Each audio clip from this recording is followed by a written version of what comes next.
Hello there, my name is Dan Ward from GAK.co.uk and we are here for another edition of Desert Island Synths with Mr. Markus Fuller. Hello, Dan. No screwdriver in your hand today, Marcus? Not today. Not today. Okay, so you're all washed up. Washed up? In the proverbial sense. This is a Desert Island podcast. Aha, okay. There was no slight intended there, personal or otherwise. So you're on your beautiful desert island. Mm-hmm. You're all alone. Okay. The sea lapping against your feet. Nice. What's missing from this island? No music. Synthesizers. So you're allowed 6 synthesizers and 1 Wildcard piece of equipment on your desert island. You have power. Powers are given, as is your sound system, as is a sound system. So what, pray tell, would you take with you to have on your island? Number 1. 6. Oh, number 1. All right. Well, yeah. No, yeah. 6 synths? 6 synths. Number 1 has got to be the Moog Modular 55. Moog Modular 55 is a fine choice. Mm-hmm. A behemoth of a synth. Yep, a dream synth. Indeed. What's the when did you first come across said machina? When did I come across this one, or when did I first know about them? When did it first enter your heart? Oh, well, in the olden days, you would often see them in magazines and things of famous artists. Mm-hmm. And coming from electronics, I used to just look at it and think, oh, it's just so many buttons and wires and cables and all the fiddly bits that I kind of enjoy. Indeed. And often seen behind a one Jean-Michel Jarre in press photographs and interviews and so on and so forth. This Of course. My idol. One of his stalwart synthesizers over the years. And I see we have one blinking away in the background here. Yes. So how did you come across this particular one? Well, the trouble is with a synthesizer like this, it's something that you kind of dream of owning, but you know deep down inside there's probably not a chance you're going to get one. Mm-hmm. And I was actually helping Jason Organaut, who entertains around the old people's homes and retirement homes. I was helping him to pack away his equipment, and you rang me up and said, guess what we've got in the shop? You're not going to believe this. And my brain just automatically said, this is a chance of a lifetime. There's no way one of these is going to turn up ever again. Indeed. And it's a reissue. Yes. And, you know, you get one of those, sometimes in life you just get something that says, yes, get it. And that's what happened. Well, very rarely is the soul wrong in these decisions. Yeah, I just kind of thought, yeah, okay, a little bit expensive, but, you know, we only live once. And there would be no way something like this would ever turn up again. And like you say, you know, you see this, you think Jean-Michel Jarre's got one, I want one. Mm-hmm. A solid investment as well. Oh, yes. It's, I think so. One of only 35, or is it 50? I think no, 55 there's in the world. And there's 35 reissues, and there's 150 modular 15 reissues. Indeed. So yeah, there's only 55 of those.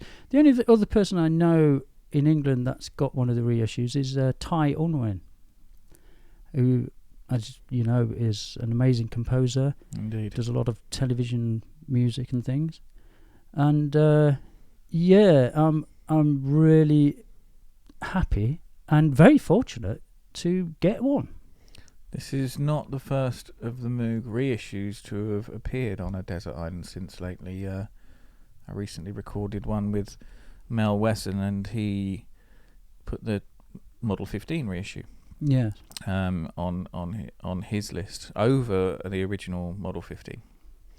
So Moog obviously doing an amazing job with the anniversary reissues of these synths. A true beauty to the behold, quite imposing, inspiring in equal measure, I guess. Sonically, it's a monster. It is, and one thing I really love about this machine, because you can't save any settings unless you take photographs and things. Mm-hmm. But one of the wonderful things about this is every time I go to it and I think, I want this type of sound, you're not going to get it. Something completely, well, I wouldn't say completely different, but something else will start to appear whilst you're experimenting to try and get the sound that you're actually after. And you will keep dropping into little slots of, oh, that's nice. Oh, I could use that. Mm. Or, you know. Well, it's I hear exactly what you're saying. It reminds me of an idea where you're not so much a musician with this, you're an operator, and you're operating the synth and its characteristics rather than playing it, if you like. Yeah, I'm not the greatest musician, that's true. But I love the experimentation of just making sound and playing around with music, and every now and again something interesting pops up. But I've never actually made any money out of music. But that doesn't matter. That's not what's important to me. Well, it's always interesting to look at these things from a point of view of an engineer, if you like, rather than a musician. A different perspective on these things it's always interesting to see. So have you been at it with your screwdriver yet? I can see we do have a panel missing from the front there. Yeah, well, on the 55 reissue, there is one blank panel. Indeed. And that kind of, it kicks into your OCD to say, it's not quite 100% there. I need something. There's got to be something in that panel. So what I'm going to do is put a quantizer in there. Voltage quantizer for the sequencer. A voltage quantizer, yeah. Because it is a little bit difficult sometimes to get a note spot on with the potentiometers. Indeed. So a quantizer is going to help somebody like me to try and at least hit a note in the right place. Wonderful. So there we have it, number 1, the Moog modular 15. So 55? That's 55, sorry. We can edit that out. So you went big. Yes. You went big to start with. So where do we go next?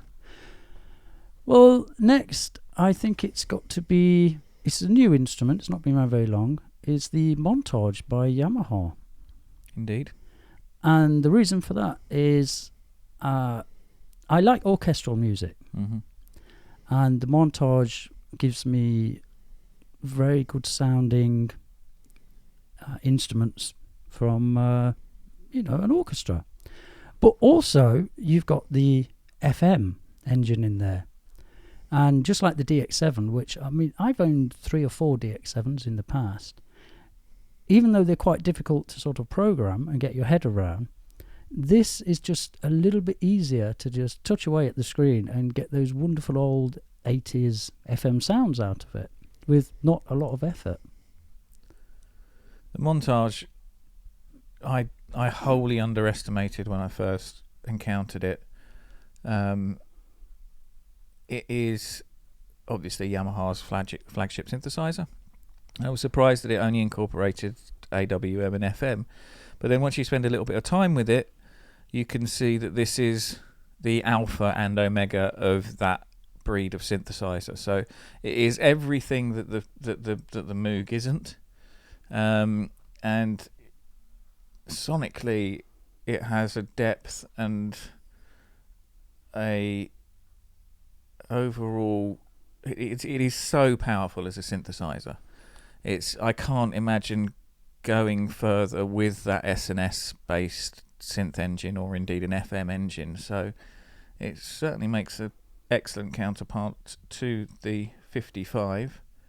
And sonically, absolutely, like I said, I think to a certain extent at first, I underestimated it, and it is an incredibly powerful piece of kit. Well, that's why those two synthesizers are together on the stand there, and it's sort of built in that way. That's my go-to sit down. The montage is there, and the 55 is directly above it, and that gives me such a huge palette to play with. But yeah, I agree. When the montage came out, I sort of looked at a few of the videos and things, and everyone tended to go on about it's got this super knob, which, in honesty, I thought, oh God, what the hell have they put that on there for? A super knob. It blends from one thing to another. However, I have come to realise just how powerful that is when you plug in an FC7 pedal to control it. It's pretty amazing. I think now I was the fool for thinking what a silly thing they'd put on a synthesizer there. Indeed, it basically allows you to tie any parameters from any part of any of the internal synth engines and manipulate across. So like you can use it for anything from morphing to crossfading. You could do it. You could use it for changing a bass sound into a string sound across its range. Yeah, and there's one particular patch in there that I kind of enjoy. It starts off with a quiet at the bottom end and blends through to strings, and then goes into the biggest sort of cathedral church organ, all in just the swing of a pedal, and it's it's quite amazing, I think. So we've almost bookended synthesis in many ways, going from one of the classic archetypal large-scale modulars to an ultra modern, purely digital, not even any analog modelling or no modelling in there whatsoever. No. So there's from one end to the other there. So between these mighty bookend synthesizers, what else would you take? What would be your number 3? So we've got number 1, the 55, number 2, the montage. So number 3. Well, number 3 has got to be the Arturia matrixbrute. It weighs a ton. It's not something that you can just pick up and carry under one arm. Well, not for me anyway. You're not going to be making a raft with any of these synths, are you, from your Desert Island? I think with the 55, you could make a handy little canoe to go out fishing. Indeed. I suppose if you had the shipping cart and you could keep... I've kept the shipping cartons. For firewood, maybe, I don't know. But yeah, these are all heavy boards that we're talking about. They certainly are. And obviously the Arturia, relatively new synth from... the matrixbrute, relatively new synth from Arturia. So what jumps out at you about this particular synth? Well, I had the Maplin 5600 synthesizer a long time ago, and it arrived in quite bad state, and I managed to get it all together and working. And one thing that stood out with that was the pin matrix. You know, just slot a pin in, and you've connected this to that, and whatever. And when this matrixbrute turned up, I looked at it and I instantly just thought, oh, brilliant, it's got the pin thing. You can do wonderful things. You can connect this to that, to the other, etc., etc. And I kind of looked at it already with the knowledge of how it worked. It sort of said, yeah, don't open in the instruction manual. It speaks for itself. But one of the main things about this as well is the quality of construction. You know, it's heavy, it's got lots of metal, it's got wood ends, and everything feels solid on it. But there's many reasons for buying this, is the inputs and outputs on the back. Indeed. Because, you know, it's got all these CV and gates and everything, and I can just connect this directly to the 55, and it's like they go together. You know, you can do things on this matrixbrute, patch the cables out into the 55, and it's well,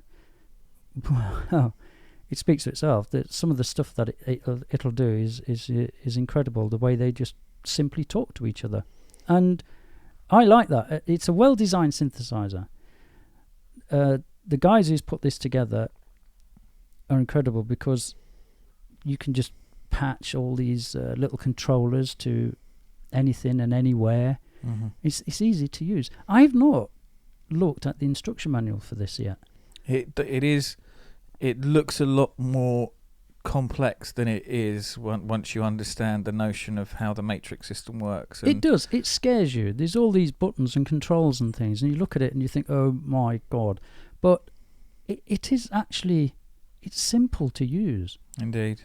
And the guys out at Arturia in Grenoble have definitely taken it to the next level in terms of the quality of the fit and finish of the unit, and the overall build and fidelity of it.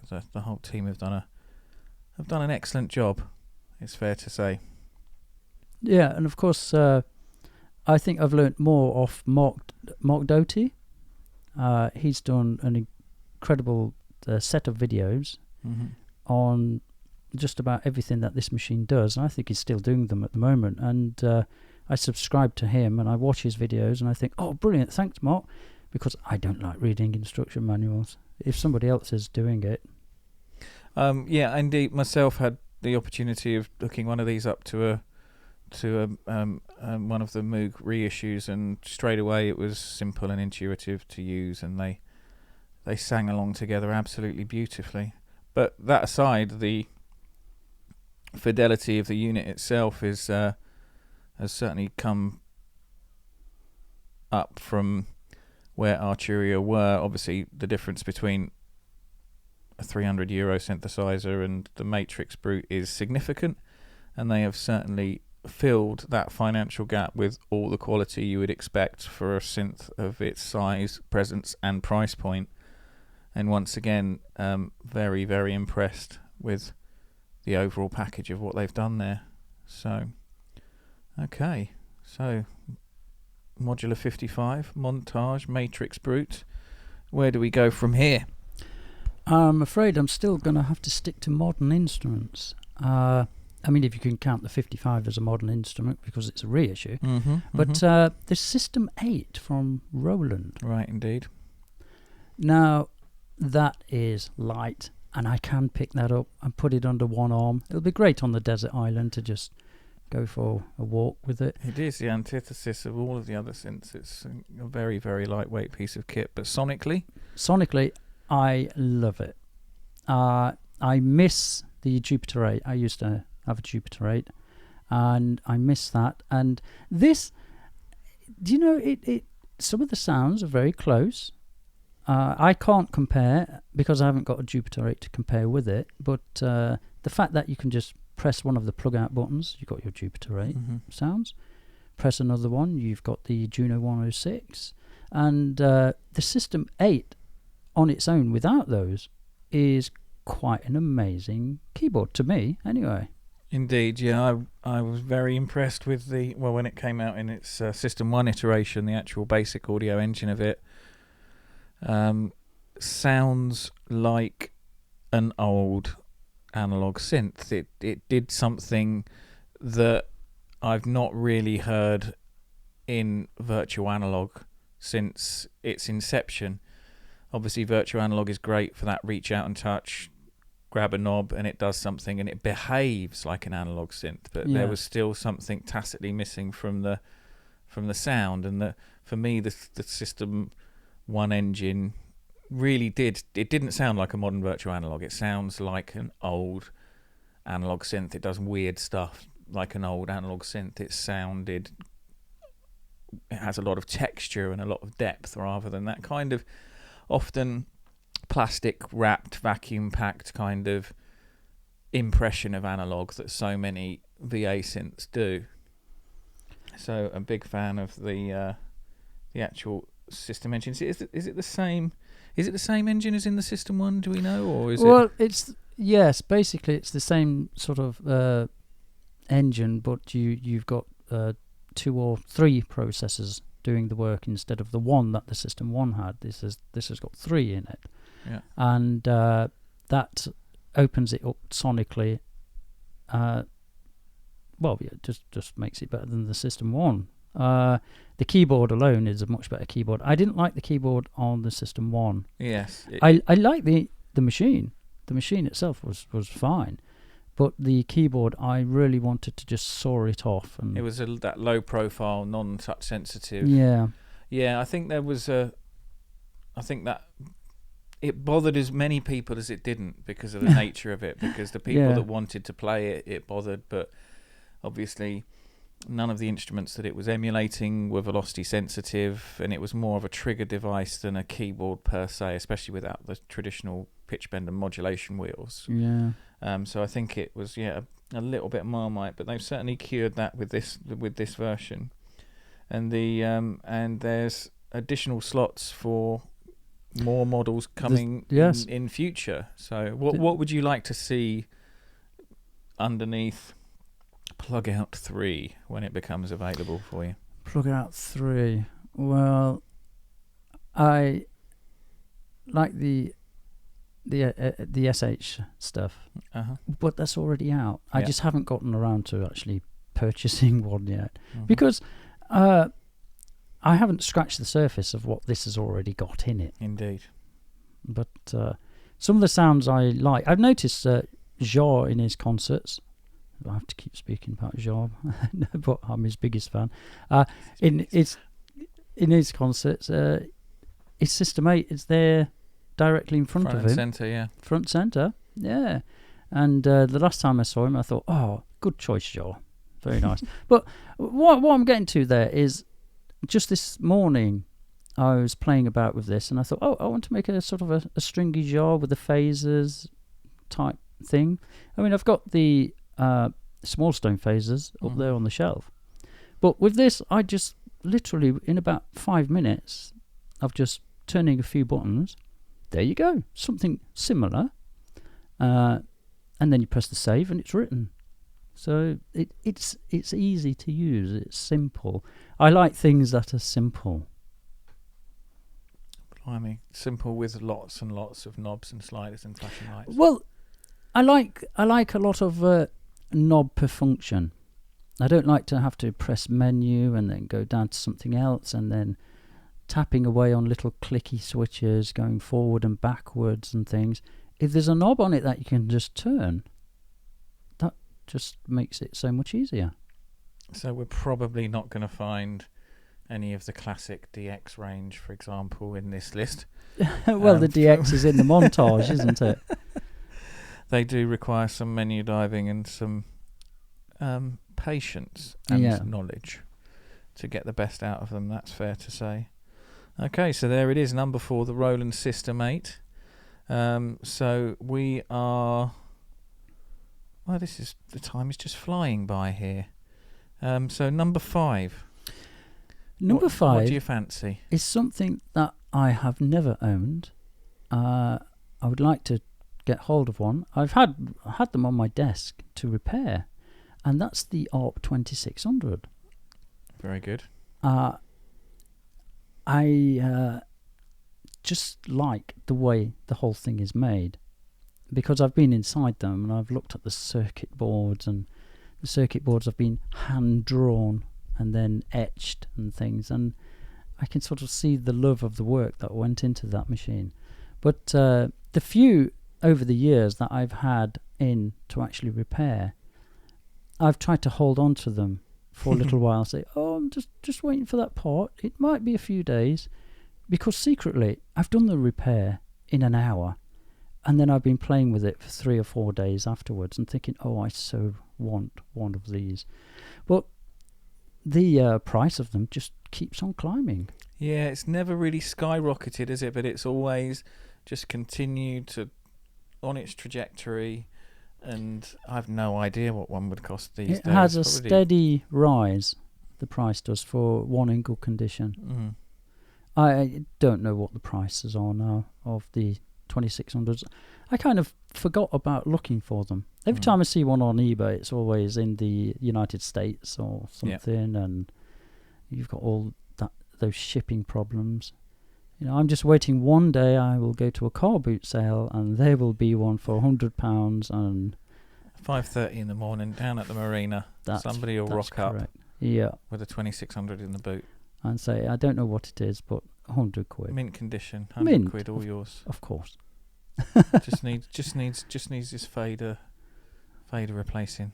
Yeah, and all the jobs I've done on them have every single one of them has only been a fader replacement. Right. The actual electronics themselves, they've always stood the test of time.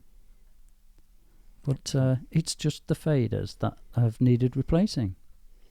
So we've skipped from very modern back to one of the classic synths, the 2600 by ARP, one of the cornerstones of the radiophonic workshop.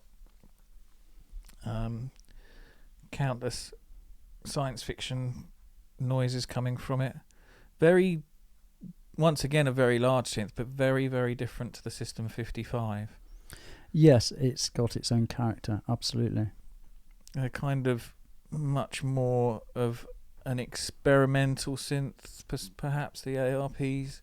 So many of them got skipped, didn't they? Because they were the workflow on them. You have to know what you're doing to be able to get a sound out of it. Yeah, that's one of the things with the 2600 is you've got to turn on a few brain cells to actually go from beginning to end and start getting sounds out of it that you was aiming for.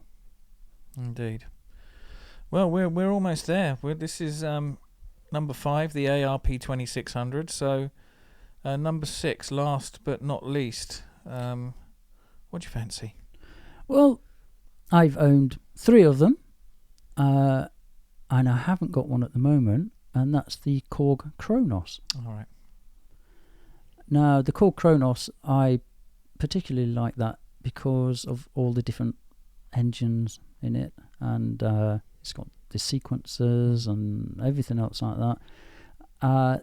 A few little niggles, the fact that you have to turn it on and wait 2 minutes and 8 seconds for it to finally boot up, and it actually runs off an old Atom computer, which is a bit dated now, but it still works.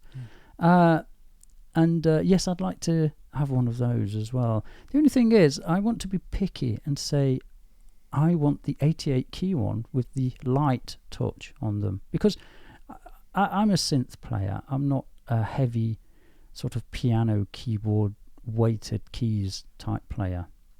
So I understand the 88 version has come out with a lighter touch. Is that I was going to say, Korg have just answered your dreams by releasing an 88 note version that isn't hammer action. It's still a waterfall action, I believe, not synth action, but still a much lighter action. And I do know exactly what you mean, in that I am custodian of Kronos at this time, and it's a 61 key version, and the sonic palette of it is such that it begs for a full size keyboard. You want to go up an octave and down an octave, and the way that you can obviously layer and split all of the sounds and create velocity groups and the various parameters, it begs for a much larger board than the 61, and still is arguably the most powerful workstation out there this side of a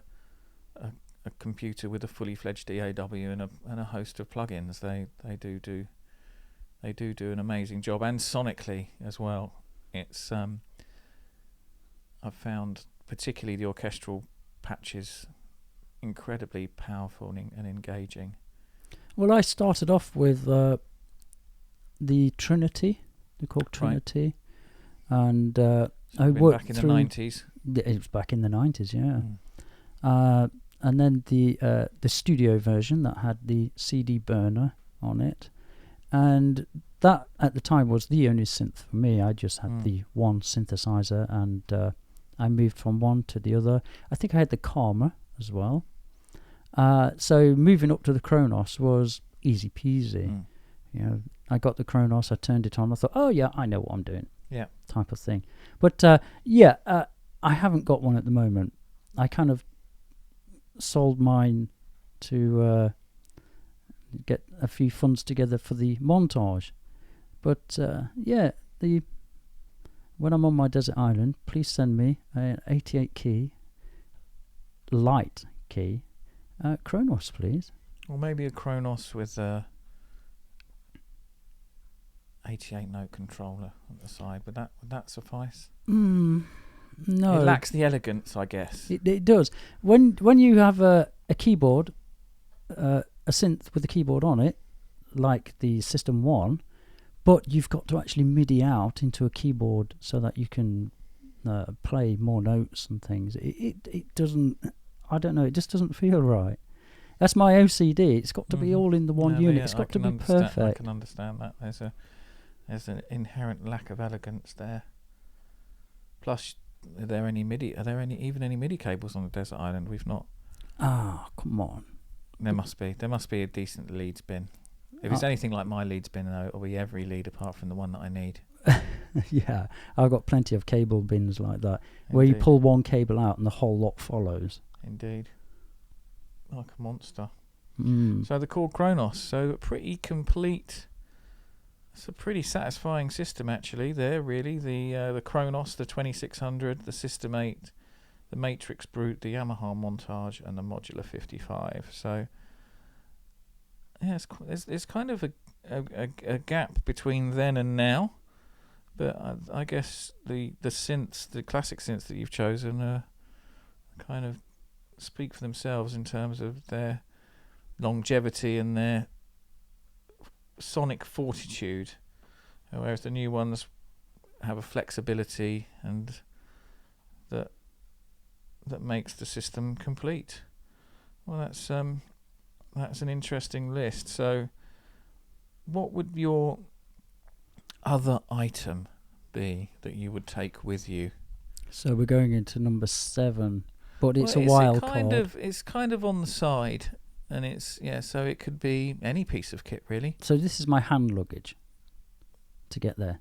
Well, you're the equivalent of the inanimate object. Well, you see, there's I have a little Omnichord by Suzuki, but I'm not going to count that. It's great, but that's not the piece I'd want to take. Mm-hmm. I'd actually like to take something that isn't a synthesizer, and that is the Kimbara guitar, which is it's actually Fresher who makes this guitar, and it's a guitar that's got effects and things all built in. It's very heavy, but that was one of my little car boot finds that I lovingly restored. And Jimmy Nolan, who used to play for James Brown, he had one of these guitars, and I just love it. It is in a way like a synth, because when you start playing about with the phases and things, that's all built in the actual guitar, you can get some pretty quirky sounds out of it. And because you can get a line level signal out of it, I can plug this into the 55 and play the guitar into the 55 and just do things that you wouldn't think you should be able to do, if that makes any sense. It's an interesting choice. The previous interviewee, Mr. Mel Wesson, chose a Manson guitar to take with him.